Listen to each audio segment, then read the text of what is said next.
Bismillahirrahmanirrahim. Assalamualaikum warahmatullahi wabarakatuh. Sampurasun.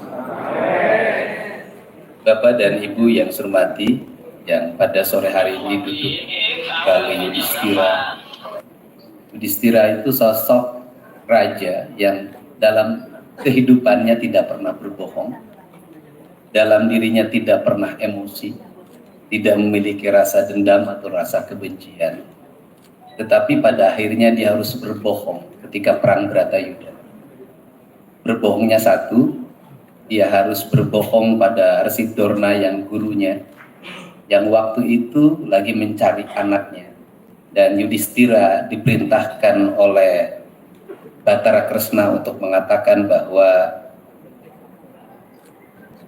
anaknya Dorna itu meninggal yang bernama Aswatama. Pada waktu meninggal itu, kemudian Dorna sedih dan kemudian badannya, kepalanya melihat ke langit dan akhirnya lehernya ditebas, yang dalam judul wayang Dorna gugur. Kebohongannya dilakukan demi sebuah kepentingan negara, itu pun dilakukan dengan penuh rasa sesal. Sedangkan kita aparatur negara setiap hari berbohong SPJ, berbohong masuk kelas, berbohong dalam mengajar, bahkan bisa jadi pelajaran yang diajarkan setiap hari adalah pelajaran kebohongan. Proses memahami dan memaknai kebenaran dalam literatur kebudayaan sesungguhnya itu adalah proses mendekatkan kita pada makna-makna hidup dan kehidupan kita, karena dalam setiap hari ini kita dijauhkan dengan makna hidup, dijauhkan dengan kehidupan, dijauhkan dengan tanahnya, dijauhkan dengan airnya, dijauhkan dengan udaranya, dijauhkan dengan mataharinya, sehingga kita teralienasi menjadi manusia yang asing dalam hidup. Ini problem yang harus diselesaikan dalam lingkungan kita. Apa efek dari itu adalah kerangka berpikir yang pragmatis, barang impor terus masuk dalam pikiran ranah kita, dan seringkali kita mengatakan yang asing itu pribumi, yang pribumi itu adalah asing. Mohon yang di sebelah kanan untuk tidak ribut, mohon dikeluar. Yang sebelah kanan saya di belakang, Bapak, mohon keluar. Yang belakang keluar. Sore hari ini kita sama-sama berkontemplasi. Ada dua dugaan terhadap Ramadan hari ini. Ada itu, zoomnya matikan. Ada dua dugaan, dimatikan zoomnya.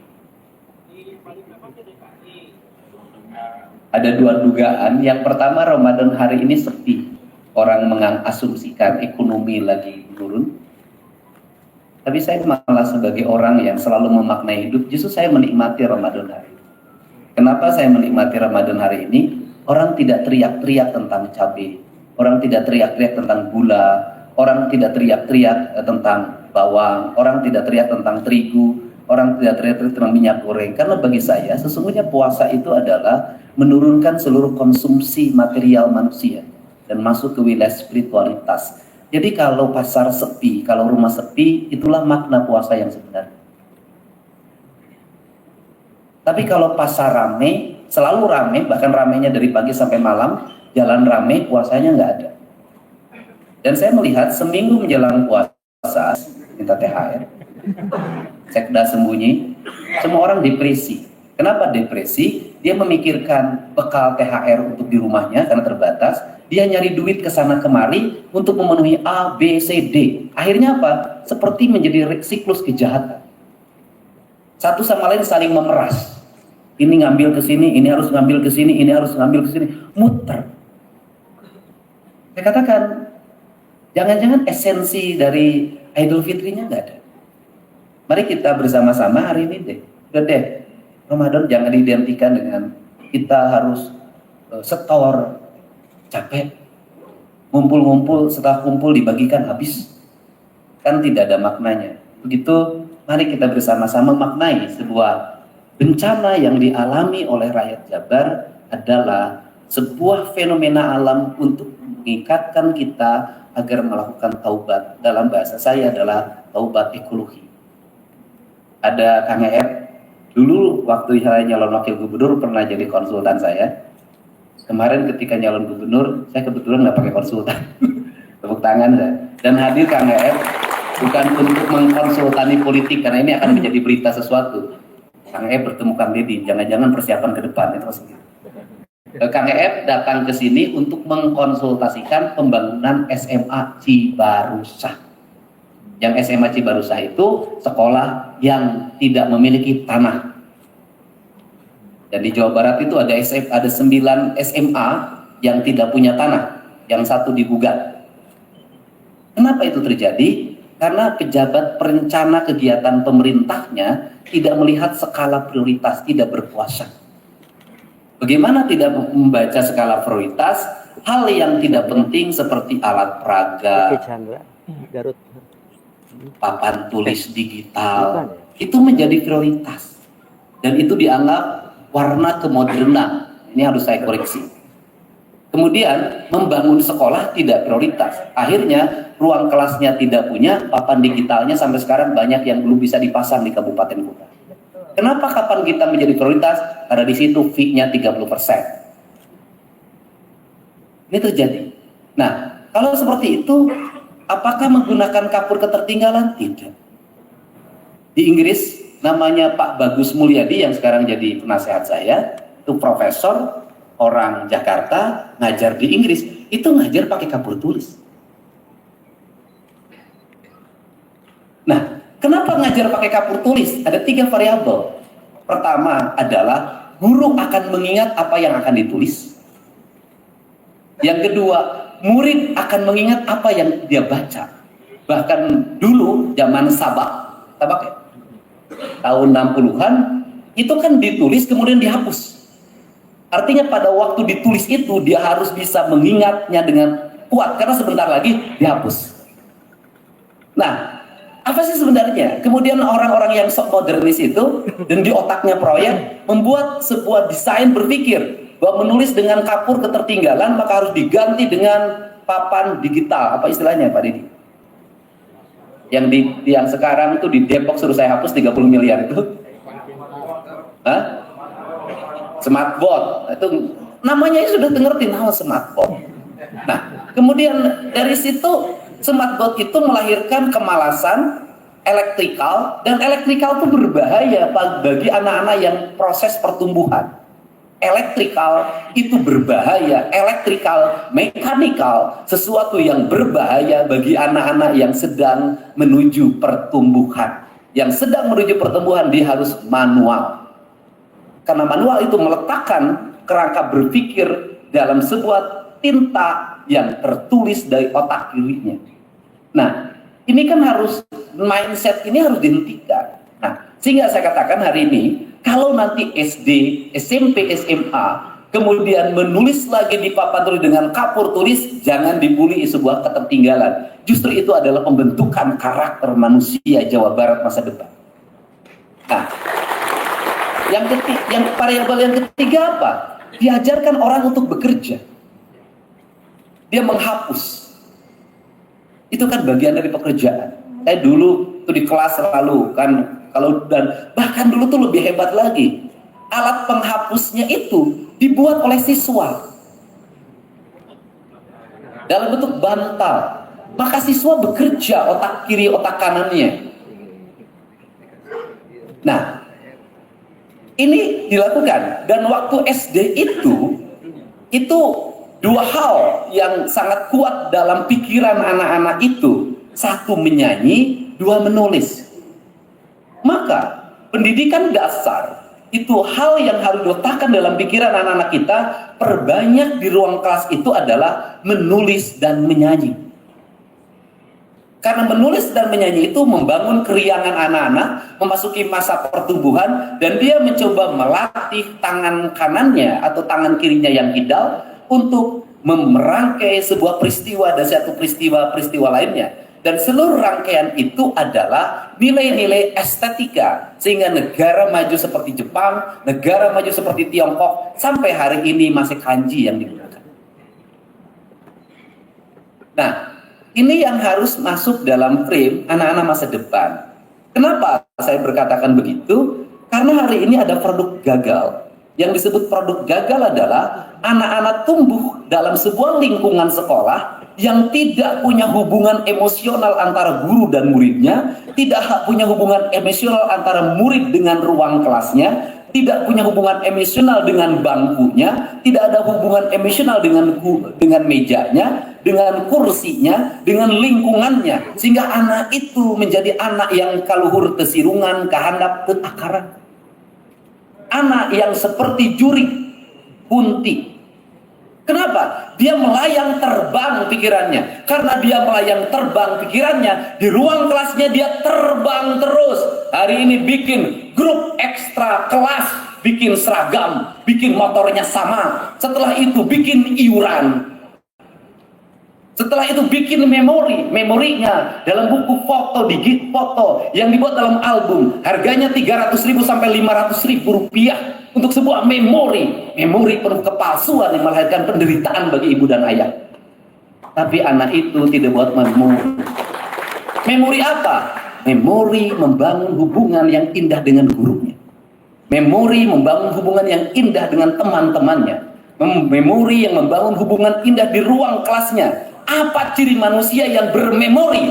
Manusia yang bermemori adalah manusia yang tidak mau meninggalkan ruang kelasnya. Karena ruang kelas itu adalah ruang spiritualitas, ruang pendalaman. Ketika Anda buat spiritur keliling kemana-mana, sesungguhnya Anda sudah tidak punya lagi memori di ruang kelas. Ini yang saya maksud. Dan Anda dijajah. Pikiran Anda guru dijajah. Pikiran murid dijajah, lahirlah manusia yang terjajah. 30 tahun ke depan mentalitas seperti tidak dirubah, bangsa ini akan menjadi bangsa yang terjajah. Gampang menjajah Indonesia itu. Masuki ruang pikiran anak-anak muda, rubah, giring dalam era digital, ciptakan viral-viral, maka dia akan mengikuti viral itu kemanapun. Dan orang kalau tidak ngikut viral itu, ketinggalan politik, ketinggalan informasi, ketinggalan zaman. Ini berbahaya. Andai kata media sosial dipegang oleh orang-orang dengan kepentingan yang tidak baik bagi negara, maka rakyatnya akan dikirim. Itulah saya dulu memutuskan buat media sosial. Saya akan membuat media sosial yang berlawanan dengan arus publik. Saya akan membuat media sosial yang apapun itu adalah pembelajaran, yang suatu saat saya harus mengendalikan pikiran orang dengan tujuan yang besar, yaitu kepentingan tanah air, kepentingan pendidikan. Jadi kalau hari ini gagasan saya tentang melarang studi tour, gagasan saya, kenapa saya melarang studi tour? Kepala sekolahnya bego, gak belajar, gak kuliah. Kenapa? Studi itu pembelajaran, tour perjalanan.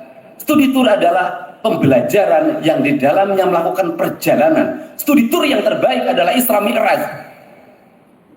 Spiritualitasnya dia melakukan perjalanan Masjidil Haram, Masjidil Aqsa. Orang tua kita mengajarkan studi tour, yaitu tur rohani kita harus senantiasa pergi dalam pengembaraan yang melahirkan sastra, novel, karya-karya ilmiah, melahirkan karya-karya imajiner seperti lukisan. Pengelola jasa perjalanan pariwisata. Kenapa? Hari ini pariwisata menurun karena studi tour tidak ada. Berarti angka kepariwisataan di Jawa Barat didominasi oleh anak-anak sekolah, bukan oleh wisatawan. Berarti dinas pariwisata gagal. Ini kan prinsip. Nah, saya hari ini barangkali bisa menjadi seperti ini karena sudah dianggap menjadi trendsetter media sosial, bisa mempengaruhi pikiran publik. Kalau hari ini tidak pegang trendsetter media sosial, ya nggak bisa saya menggiring orang memberbuat kebaikan, mengarah pada perubahan ini. Untuk itu saya ngasih sanksi kepala sekolah begitu. Tetapi ketika inspektorat mengatakan, Pak harus dipotong gaji, aku nggak bisa. Kenapa? Ketika potong gaji, maka saya akan melahirkan kemiskinan baru. Tunjangannya dipotong, saya tahu kepala sekolah nggak nganjuk. Kalau kemudian saya motong, dia pinjem lagi. Guru ini kan rata-rata nganjuknya agak tinggi. Tahu saya. Nah, makanya saya nggak setuju. Kenapa? Itu menimbulkan penderitaan baru. Ya udah, daripada dipotong tunjangannya, saya lebih baik berhentikan jadiin guru. Itu lebih mendidik. Kenapa? Membuat sebuah siklus bahwa Jangan dibiasakan setelah jadi kepala sekolah seolah-olah nggak bisa jadi guru, nggak bisa. Rektor bisa jadi dosen. Ketua DPR bisa menjadi anggota DPR biasa. Pak Bambang Susatyo kemarin ketua DPR, hari ini anggota DPR biasa. Jadi bupati bisa jadi anggota biasa. Sekda ketika nanti tidak terpakai oleh bupatinya bisa menjadi kepala dinas biasa, betul nggak? Nggak bisa juga kepala sekolah seumur hidup menjadi kepala sekolah, bisa jadi guru lagi. Kenapa? Itu yang harus dalam pikiran kita. Jabatan bukan segalanya. Saya juga pernah jadi bupati, pernah calon wakil gubernur, saya kalah, kemudian saya pernah menjadi anggota DPR, saya pernah menjadi rakyat biasa, saya juga pernah dulu dihormati oleh kepala dinas, saya juga pernah pengen ketemu kepala dinas di Purwakarta, nggak ada yang menemuin, saya juga pernah. Pernah Pak. Jangankan saya jadi rakyat biasa, saya jadi anggota DPR, memberikan bantuan peternakan, ada kepala dinas yang nggak mau nemuin saya. Kenapa? Takut sama bupati. Saya ngajarin Pak di sini, hei birokrat, jangan sekali-kali memandang persahabatan karena jabatan. Kenapa? Manusia tidak tentu Pak. Orang nggak bisa diduga. Zaman sekarangnya, di zaman Pak Harto bisa diduga Pak.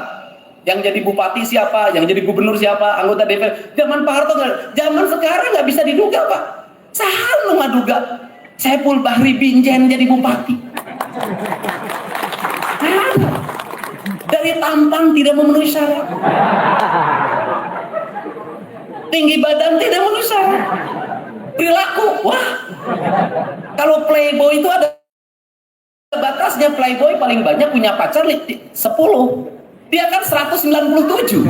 Coba bayangin, bergaul dengan saya, tidak sedikit pun saya mengorientasikan dia jadi bupati, tidak. Banget lagi kita kebangetan, nya goreng, nya pendek, nya bangor. Nah gitu loh. Yang pantas-pantas kan Norman, Asep, itu kan sekda, tapi nggak punya nyali. Asep Supriyatna, gagah, pinter, S2 Unpad, ya tapi itu bukan nyali. Purwanto, doktor, Upi, ya tapi omongan we. Nah, gak bisa. Ya ternyata akhirnya siapa sih kenapa mau jadi bupati? Orang dia yang berani. Saya udah, kamu jadi bupati. Saya jujur aja yang dipersiapkan jadi bupati waktu itu siapa? Norman kok. Jadi sekda, kasep, pantes, lamun boga kapogoge pasti ngora. Pasti selektif. Kalau Om Binjen mah kan sahawai. Lu penting mah ya cilian. Saya nanya ke Norman mundur. Saya nanya ke Asep Supriyatna langsung hitung. Pak, mobil hargana sakieu, imah sakieu. Aset total nu saya teh 5 miliar, Pak. Pokoknya kudu dipake kabeh. Bolak-balik aing ngomong Gusti Allah teu boga kayakinan.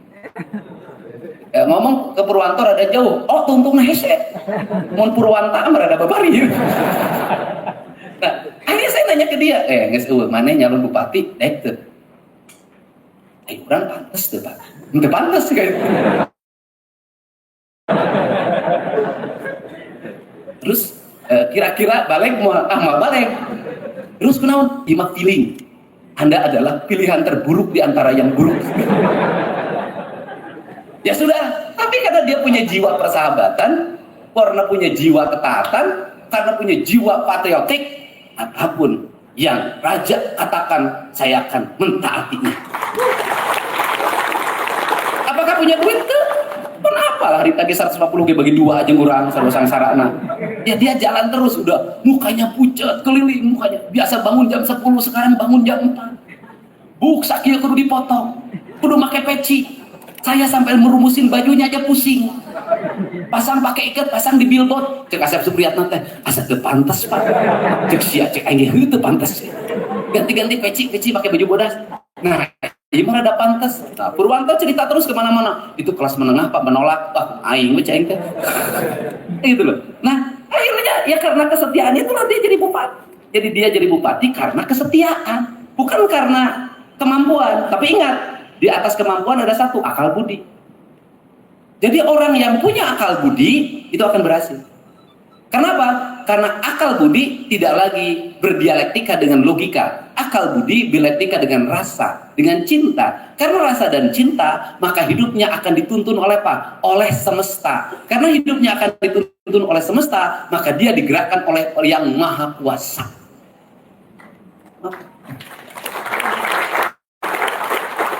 Ya caranya satu kan, harus bisa membaca fenomena, baca gejala Pak Bupati. Baca gejala, ya seriusnya bagaimana ya, taubat. Ya dia taubat kan, nggak boleh lagi makan ini, nggak boleh makan ini, nggak boleh bangun siang, nggak boleh lagi lihat perempuan yang cantik, yang jelek boleh. Akhirnya kan dia stres, karena dia stres jantung. Begitu dilantik jadi bupati, begitu jadi bupati terpilih, orang lain bahagia enggak? Dia harus operasi. Kenapa? Ganti ring. Kenapa? Karena jantung yang dulu itu degupnya terlalu kenceng. Jadi kalau lihat perempuan duk duk duk duk duk, duk. Nah, makanya di ring agar la ilaha.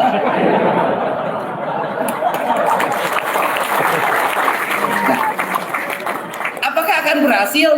100% saya akan berusaha berhasil. Kenapa? Karena dia mengikuti pituduh. Ya kalau dia sampai ke langit agak jauh kan minimal WA ngapoe. Ya kudu naon poe ieu. Ya kemarin dicarikan sia ulah loba ting posting cai aing teh. Cuma posting bebersih loba ai keluar ti gerbang Jatiluhur pinuh ku mobil ti gubrag. Semuanya Purwakarta itu adalah kota kecelakaan.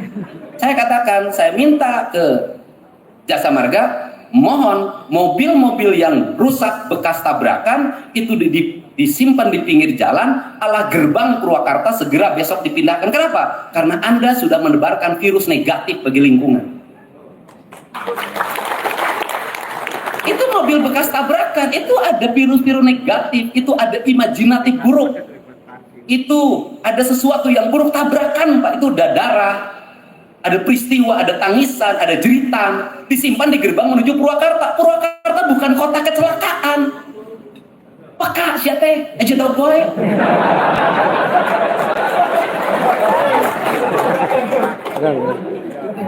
Sakieu lobana tunjangan kinerja gede.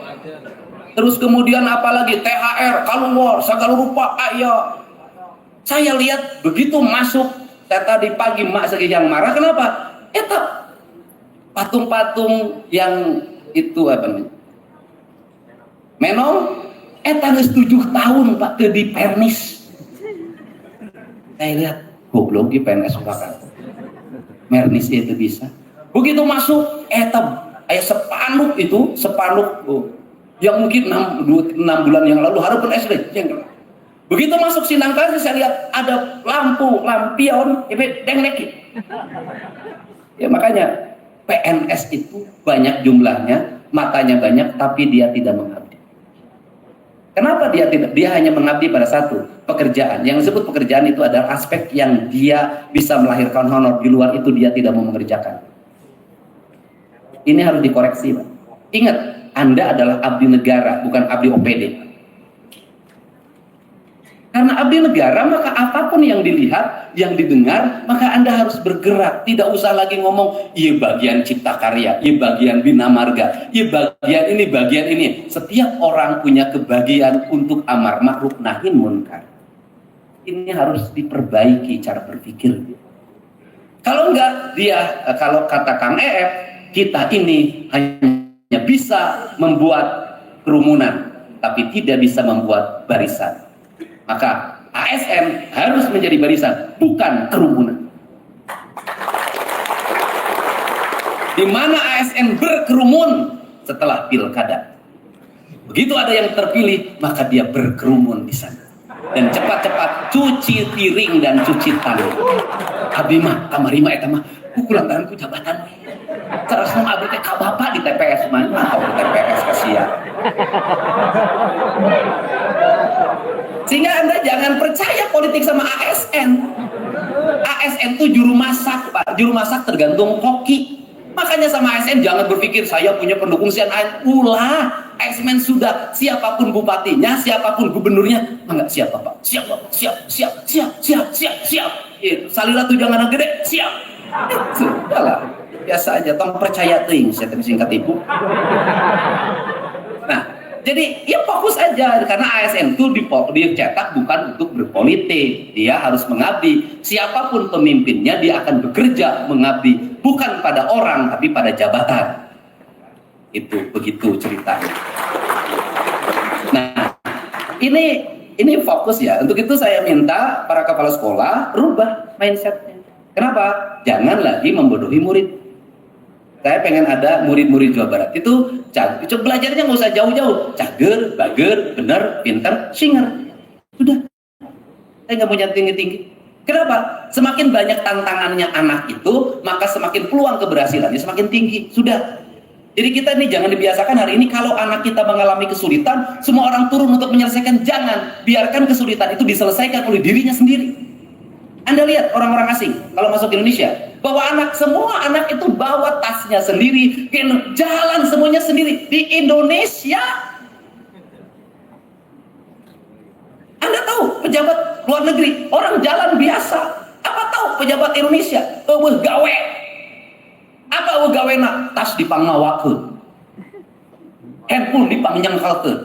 Tapi Kak, sebentar, Pak Bupati mau bicara. Eta teh Bupati Setruk. Kenapa? Ayo dipak leungeun kan orang setruk tah handphone Pak dengerkeun. Kalau orang jajan sorangan sih bijit handphone itu bisa. Sebentar Pak Bupati mau bicara, setruk sih kena Bupati. Awas ya Bupati di Jawa Barat anu kitu aing Pak Haji Samun Kajudan aing setruk sih. Terus kemudian pengawalan, Anda lihat situasi. Lamun jalanna kosong, terus kita landai, geus udah dikawal-kawal. Aing menisiga nek sudahlah, jalannya kosong, udah landai aja kalau kita rileks, santai. Ya udah santai nikmati. Lihat kanan, lihat kiri. Kecuali memang waktunya mepet dan banyak sekali, tetapi saya hari ini, jadwal hari ini saya udah ke-8 ini, nggak ngiung-ngiung.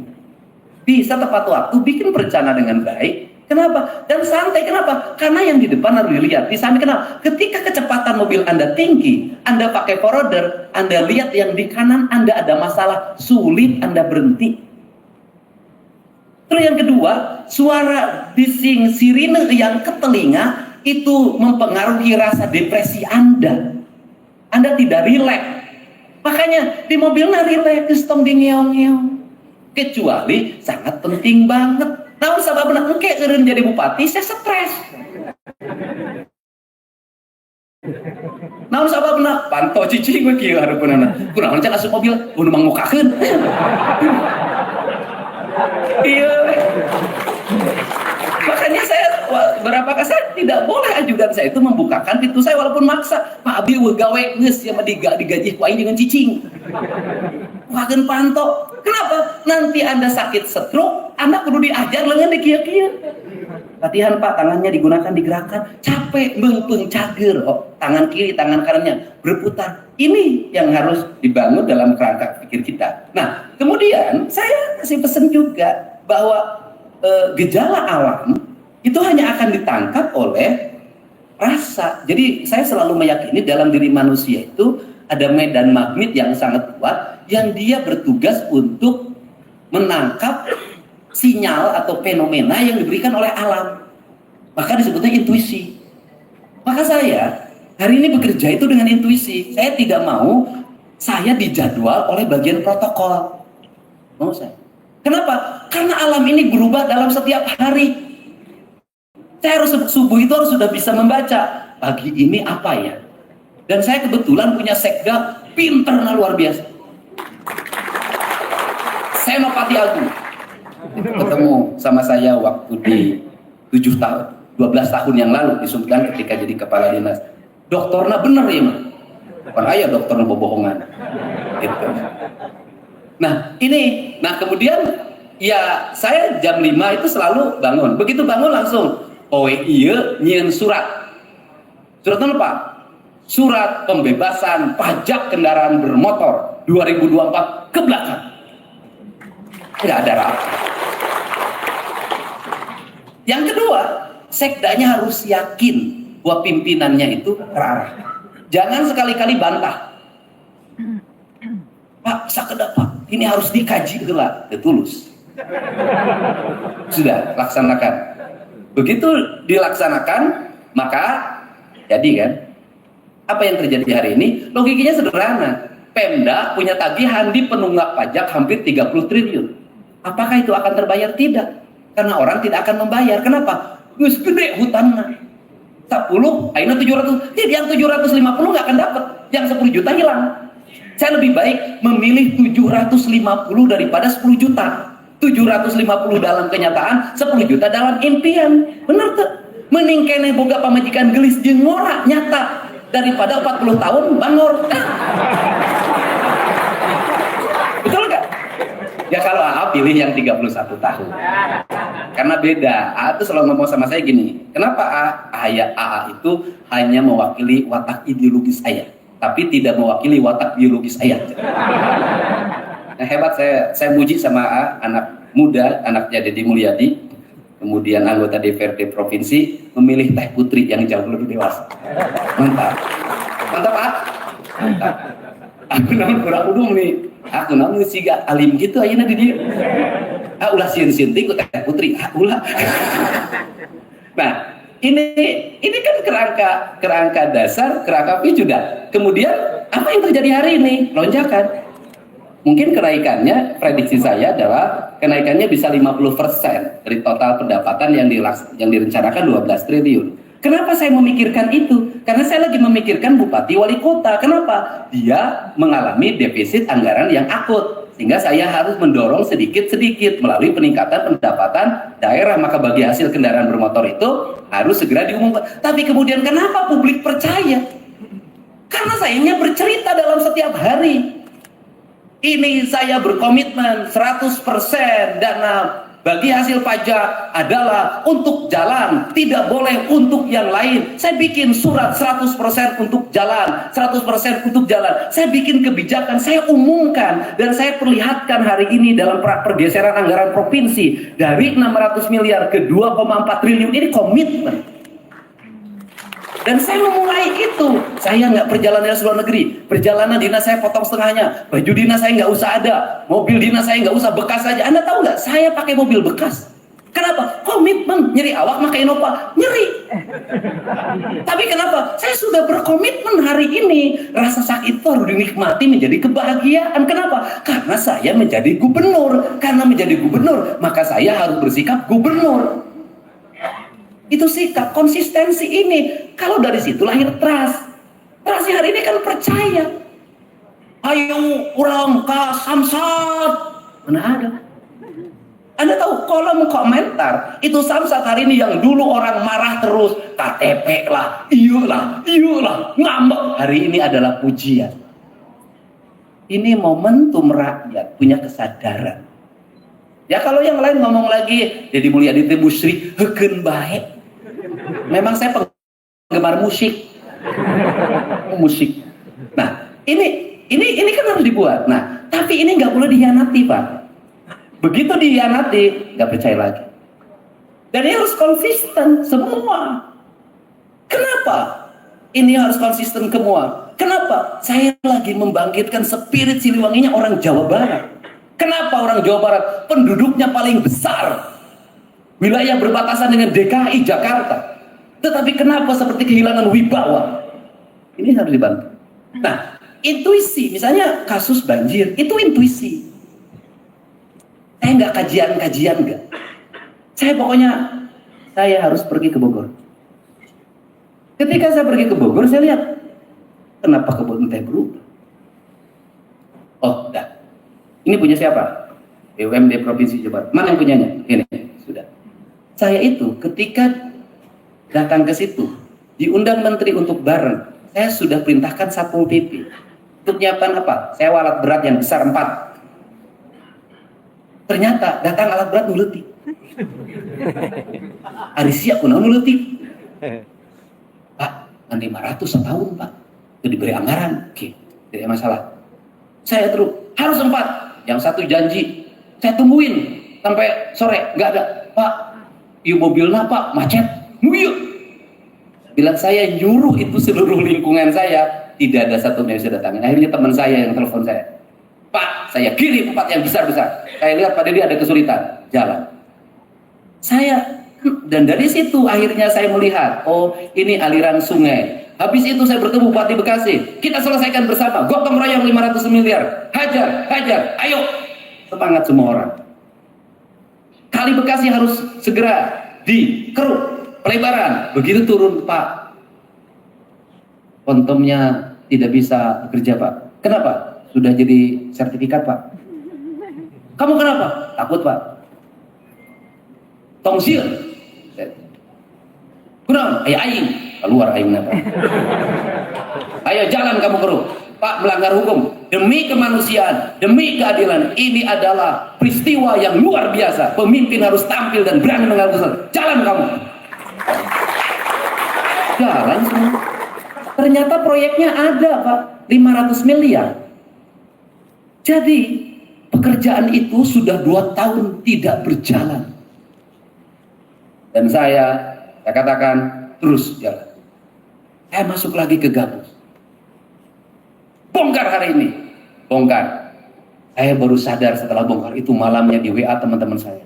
Kang Deddy selamat. Selamat. Kunon. Eta teh jagoan di Bekasi numpang hebat-hebatan dirinya.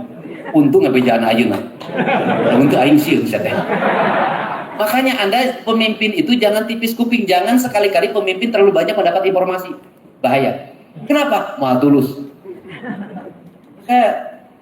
Pemimpin itu tidak semuanya, bila perlu pemimpin itu budek. Kenapa harus budek? Karena ketika Anda bertindak sesuatu yang itu banyak kepentingan orang, ekonomi, politik, Anda banyak ditelepon orang. Pak Deddy itu punya saya, Pak Deddy punya saya, Pak Deddy punya saya. Oh, pas kira sok nyingsieunan, kata loba pisan bentang, kan bae yang boga bentang 7 cai. Nah, kemudian kalau Anda budak kan enak. Ya kan? Budak enak. Kenapa? Teu denge bikin pembejaan. Kunaon bupati eta dicarek ku aing ditelepon teu denge eta mah budak bupati naon paingankeun. Ini penting, Pak. Nah, setelah itu baru saya lihat ureng, setelah itu apa? Baru sepanjang sejarah bangunan digusur didukung publik.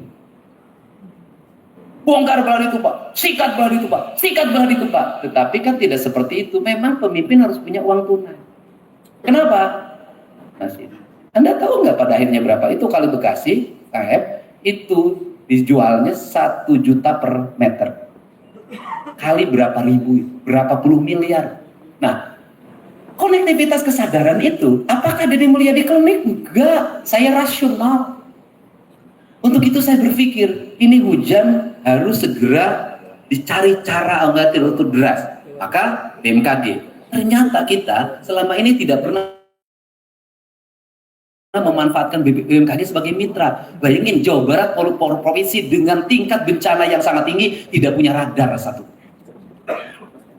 Nah, pilih radar. Bilang kan, memang setiap hari orang sini baca radar Karawang.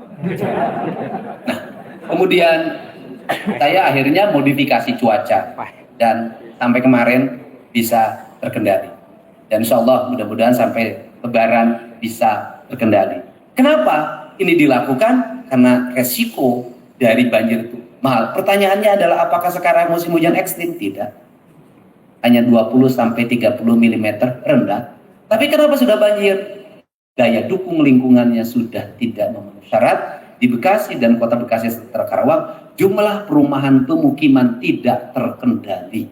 Sawah dibangun di tengahnya perumahan sehingga rumahnya tenggelam. Di pinggir sungai dibangun perumahan, tingkat urban yang tidak terkendali, penduduk lokalnya lebih berpikir untuk mendapatkan uang dibanding mencintai lingkungan yang tertata dengan rapi. Dan itu juga terjadi pada Purwakarta. Ini. Nah, kalau sudah seperti ini, maka harus ada cara berpikir, maka harus kembali kemana? Balik ke iman, balik ke induk, balik ke sangkarakan pangbalikan. Quran itu mengingatkan berkali-kali, innalillahi wa inna ilaihi rajiun. Anda segera kembali. Cuman innalillahi wa inna ilaihi rajiun itu selalu berasosiasi ketika pagi-pagi DKM mengumumkan innalillahi wa inna ilaihi rajiun. Parantos tilar dunya tiras kepala dinas. Padahal itu kembali, kata orang Sunda itu adalah pulang kasarakan pangbalikan, lembur matu dayeuh maneh banyar karang pamidangan. Kata orang Jawa disebutnya balik ke diri. Nah, saya ini sebetulnya lagi ngajarin untuk balik, dan saya dulu mungkin 11-15 tahun yang lalu itu merasa kesulitan ngomong lingkungan, ngomong buhun, ngomong karuhun, ngomong tritangtu. Hari ini tidak. Kenapa? Ternyata hari ini orang sudah mulai sadar akan taubat. Cuman taubatnya sudah ekologinya udah hancur. Nah, makanya saya katakan taubat hari ini adalah taubat ekologi. Sadar akan mengembalikan tata ruang, sadar akan pendidikan yang sudah mengalami kesesatan dan penyesatan berpikir, sadar akan birokrasi dikembalikan pada fungsi dan perannya, sadar para penyelenggara negara harus sering tapa data, sering berpuasa, sering saum. Untuk apa? Agar dia bisa menangkap sinyal. Kalau nggak bisa nangkap sinyal ya budek. Kalau sudah budek ya nanti nggak bisa lagi baca fenomena. Nah, kalau seperti itu maka tidak punya rasa, karena inti dari kehidupan itu, kepemimpinan itu dalam pandangan saya adalah rasa dan perasaan. Sehingga pemimpin itu orang melakukan dia tidak boleh melakukan, orang memakan dia tidak boleh memakan, orang ramai dia diam. Ada saatnya berkumpul dengan ribuan orang dengan riang gembira, ada saatnya dia sendiri tidak boleh diganggu oleh siapapun. Dengar suara knalpot pun dia tidak boleh. Kenapa? Dia harus ada ruang di mana dia ada keheningan. Sehingga saya jujur aja sejak di saya, apa yang setiap hari saya rasakan? Tangis. Ini kok, ini ya besok apa? Ini apa kok alam begini? Fenomena. Untuk itu ya tidak boleh lagi mengumbar syahwat. Jadi bupati itu nggak boleh. Sudah, kalau nakal lagi ringnya jadi 7. Nah, ini penting. Jadi, pertanyaan, kalau di era kerajaan, kenapa meninggalkan legacy yang begitu kuat sampai hari ini? Cerita Majapahit sampai hari ini. Cerita Sriwijaya sampai hari ini. Cerita Pajajaran walaupun situs-situsnya hampir tidak terlacak sampai hari ini. Kenapa? Karena waktu itu ada gelombang besar dalam ikatan moralitas dan emosionalitas antara pemimpin, senopati, hulu balang, dan seluruh rakyatnya dalam energi spiritual yang sama. Pertanyaannya adalah, kenapa hilang hulu balangnya? Kenapa? Gak ada ikatan. Orang bekerja menjadi kuli tunjangan, kuli perjalanan dinas, kuli honor. Karena menjadi kuli dia tidak ada lagi ikatan emosionalitas, spiritualitas, sehingga spiritualitasnya menjadi ritualitas. Karena menjadi ritualitas menjadi rutinitas. Karena menjadi rutinitas ya menjadi rutin upacara, rutin itu, rutin ini, sehingga nggak ada spiritualitas. Kalau saya sih memandang ruang upacara itu ruang spiritualitas. Kenapa saya tidak mau apel sampai hari ini? Karena kalau setiap hari nggak ada spiritualitasnya, yang ada rutinitas. Maka harus sekali-kali. Maka saya lebih memilih apel itu cuma setahun sekali aja, pas 17 Agustus, agar spiritualitas, bukan rutinitas. Kenapa? Karena apel itu menyiksa pegawai. Menyiksa pegawai bagaimana? Pimpinan apelnya, kepala dinasnya, kepala OPD-nya, sekdanya, bahkan gubernurnya, bahkan bupatinya, itu selalu marah-marah pada yang hadir apel. Kalau peserta apelnya 300, yang hadir 250, 2 jam dia ngomong di hadapan yang hadir. Nah, sia. Nu hadir mah geus teu kudu dipapagan. Usia tah nu teu hadir 50 panggil isukan. Awas sia isukan teu apel, gak asup gawe potong tukina, ku aing turunkeun jabatan, eta lain hadir. Nanti kita ini punya kebiasaan orang yang kerja itu yang dikritisi terus-terusan. Kalau kita punya anak rajin ngepel, rajin nyapu, rajin nyetrika, rajin masak, maka yang sering diomelin ibunya adalah anak yang rajin itu. Siapa ngepel teh bersih, siapa masak teh asin, siapa masak sapu teh kotor wae, nya nu ngeunana nu molor. Ini kan penting, Pak. Pemimpin teh harus baca kayak gini, kayak sekarang gitu kan, orang yang kerja kayak saya, itu pasti dikritisi terus, pengamat semua muncul semua. Ya seneng kalau saya. Lebih keras dari itu, so kenapa? Karena tidak akan sampai ke pulau kalau arusnya tidak kencang. Semakin arus kencang, semakin angin berembus, semakin gelombang besar, maka menuju pulau harapan akan semakin cepat dilakukan. Jangan nangis, jangan nangis. Ya jangan nangis, ke Bu Wakil Bupati kalau ada tantangan. Ibu Wakil jangan nangis, karena itu gelombang. Jadi tugas pemimpin itu adalah masuk ke dalam gelombang. Dan tugas kita adalah mengelola gelombang. Nah kalau ditanya, saya misalnya hari ini, saya jadi gubernur mah nggak capek. kecil, ringan banget. Kenapa? Satu, menguasai arus media. Dua, punya aparat yang pinter-pinter dan cekatan. Tiga, punya anggaran yang besar.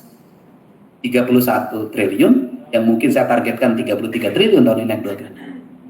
Yang berat itu ketika jadi bupati. Anggarannya kecil, tiap hari dihujat, dikafirkan, tidak menguasai media, usianya baru 35 tahun, tekanan dalam setiap hari, ketika di rumah tekanan makin berat, makin berat, makin berat.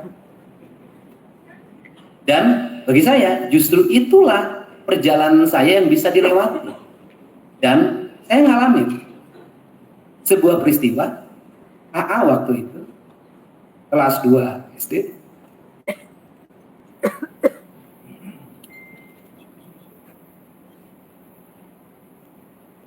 AA tuh lari ke saya bawa speaker. Kemudian dia mengatakan, ayah mau dibunuh, dicari jadajal Sunda akan dibunuh. Dan saya paham psikologi waktu itu, lahir kebencian pada kelompok tertentu. Bencinya hanya luar biasa. Kenapa? Karena ayahnya terus-menerus diancam dan dihina. Dan saya mengatakan, sabar, ini adalah cara untuk melewati itu. Dan bisa melewati masa sulit itu dengan baik. Jadi Aula itu hidup dalam trauma psikologi yang berat. Yaitu mengalami tekanan melihat ayahnya dicaci maki, dihina, dilemparin pakai batu, melihat rumah dinasnya dilempari pakai batu.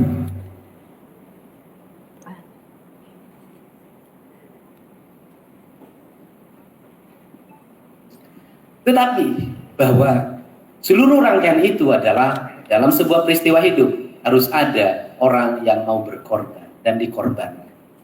Karena yang harus korban dikorbankan, maka kita masuki sebuah fase di mana fase kita bisa mengelola seluruh arus itu dengan baik.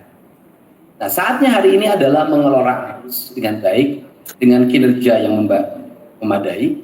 Saya ucapkan selamat buat Persatuan Perawat Indonesia terus mengabdi dengan baik. Dengan kinerja yang memadai, kenapa? Hari ini kerangka ideologis yang dulu menjadi kecemasan Kang EF di Jawa Barat, yang kanannya, hijaunya di Jawa Barat itu berat. Saya selalu meyakini kan, orang Jawa Barat itu tidak seperti itu. Saya selalu meyakini orang Jawa Barat itu tuturut munding, kumaha ramena. Orang Jawa Barat itu selalu mengikuti kumaha ramena. Ramena kamana hilu orang Jawa Barat. Waktu Pak SBY orang Jawa Barat mah demokratisan. Pak Prabowo Gerindra pisan. Itulah ciri khas orang Jawa Barat. Kenapa? Karena orang Jawa Barat itu kehilangan watak ideologisnya ketika Pajajaran bubar.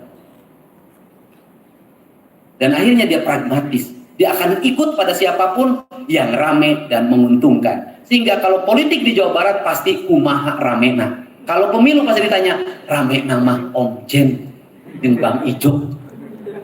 Tuh rame nama. Kunaon Om Jen jeung Bang Ijo loba nyawer. Nah, itu kan nyawer gocapan. Padahal itu cara yang paling efektif.